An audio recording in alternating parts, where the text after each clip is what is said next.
Hai teman-teman semua, saya mau membahas satu film jadul lah, film yang lama sekali dengan judul Xiong Pa Tian Xia.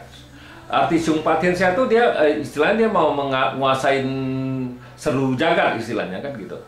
Film ini, adalah cerita satu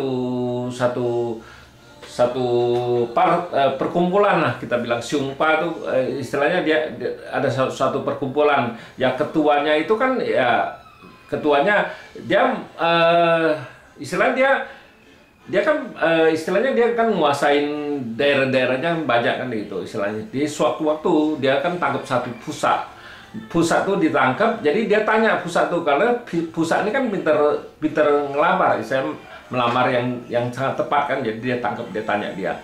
Jadi pusat tuh ngomong di 10 tahun ini situ bagus sekali, dia bilang itu kan. Habis itu pusat tuh cuma cerita sama dia cuma 10 tahun kan.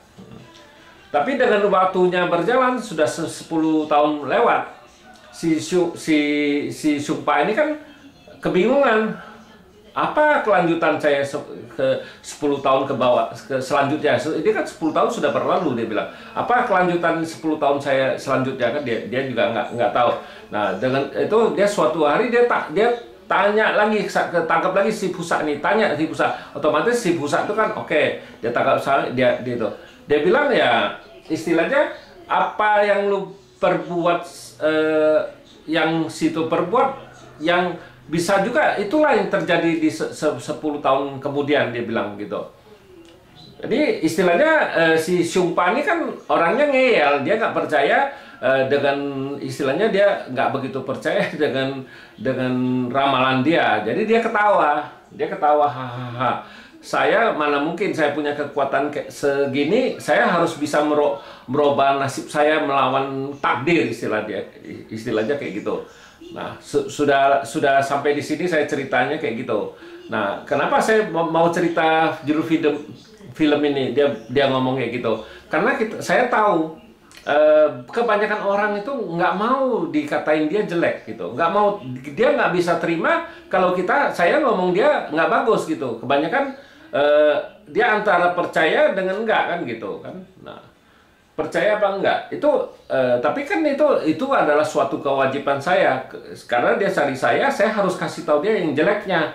Yang bagusnya juga saya harus kasih tahu, tapi yang jeleknya saya tetap harus kasih tahu dia, pesan sama dia hati-hati ya. Soalnya saya juga banyak kejadian customer saya sudah kasih tahu ini, situ sabar dulu ya, berapa bulan lagi situ bagus. Nggak sampai 2 bulan, sebulan dikit lah saya bilang, situ sudah bagus kok, sudah itu.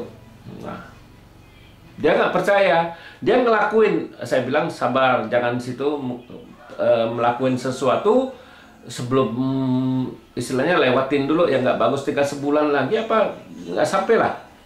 Ya udah, dia sudah ngelakuin pembayaran itu dia baru telepon saya. Wah, saya bilang saya sih nggak bisa ngapa-ngapain lagi, situ sudah itu kan, ya udah sudah lewat kan gitu istilahnya. Sudah saya nggak bisa istilahnya nggak bisa balikin lagi duit yang lu keluar kan gitu. Saya sudah pesan jangan melakukan sesuatu sebelum Imlek, saya bilang gitu. Lewatin dulu Imlek itu, abisin Lichunnya pasti situ bagus, saya bilang. Jangan dilakukan, situ lagi masa-masa jelek. Tapi dia biasa customer tuh nggak mau dengar gitu.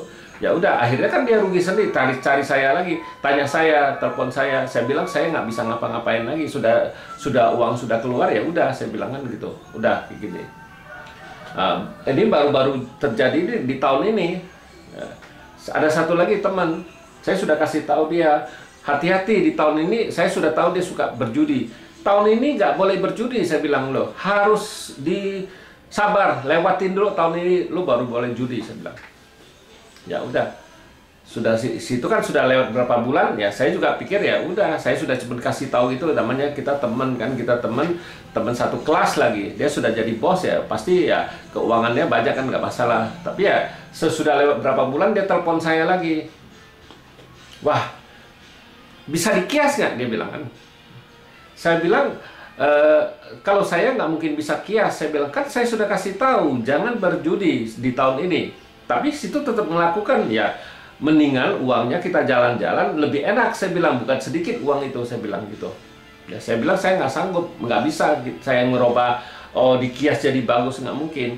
Kalau kita dipaksa 5 unsur, kita nggak mungkin bisa ngerubah nasib seseorang, nggak mungkin. Kita cuma bisa ikutin nasib itu, istilahnya kita tahu keberuntungannya kapan, keberuntungannya nggak bagusnya kapan. Nah, yang nggak bagus lah keberuntungannya kita harus kasih tahu dia. Bukan kita dipaksa 5 unsur tuh bisa ngerubah nasib, nggak mungkin. Nasib nggak mungkin bisa, kita dipaksa 5 unsur nggak sanggup untuk ngerubah nasib seorang. Tapi kita dipaksa 5 unsur, kita tahu kapan bagusnya, kapan jeleknya. Nah, yang nggak bagus lah dia harus jaga.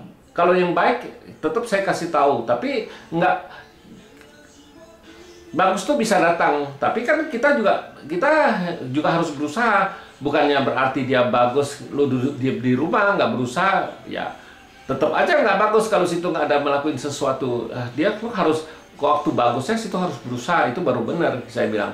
Bukannya berarti, oh saya bilang bagus itu duduk aja diem di rumah, nggak mungkin. Duit itu jatuh dari langit, itu nggak mungkin, saya bilang. Memang kebanyakan orang sekarang itu, saya bilang, dia nggak mau terima kalau kita ngomong dia jelek gitu. Dia maunya menurut kata hati dia kita ngomong. Kalau saya nggak bisa, saya ngomong menurut Pak Atse. Saya nggak mungkin bisa ngomong yang bagus-bagus menurut kemauan Anda, nggak mungkin. Ya kalau situ mau cari yang kayak gitu, saya bilang jangan cari saya. Saya kebanyakan, situ sudah nonton video saya kan, saya bilang saya kebanyakan ngomong tuh yang jelek semua rata-rata. Saya bilang jarang saya ngomong tuh Pak Atse tuh di video saya ngomong Pak Atse tuh bagus, nggak ada. Kebanyakan saya bilang ya saya kasih tahu situ, ya situ yang harus jaga, yang jeleknya kapan, itu yang paling baik, saya bilang. Itulah yang berguna buat situ. Yang waktu kita jelek kita bisa pelan-pelan lewatin dulu, ya sesudah waktu bagusnya kita bisa ngerasain kebagusannya. Bukan waktu kita waktu kita jeleknya kita sudah masuk lubang, ya waktu kita bagusnya kita harus nutupin lubang itu ya. Jadi situ pasti merasa capek, nggak mungkin bisa merasa bagus lagi paksa situ, saya bilang. Itulah kalau kita dipaksa 5 unsur, kita memang ngomongnya yang kebanyakan yang jelek, nggak pernah itu yang kita fokusin. Kita harus kasih tahu dia, itu yang dia harus jaga. Ya demikianlah saya bahas dalam film Xiong Pa Tian Xia. Terima kasih. Sampai jumpa lagi di video saya yang selanjutnya.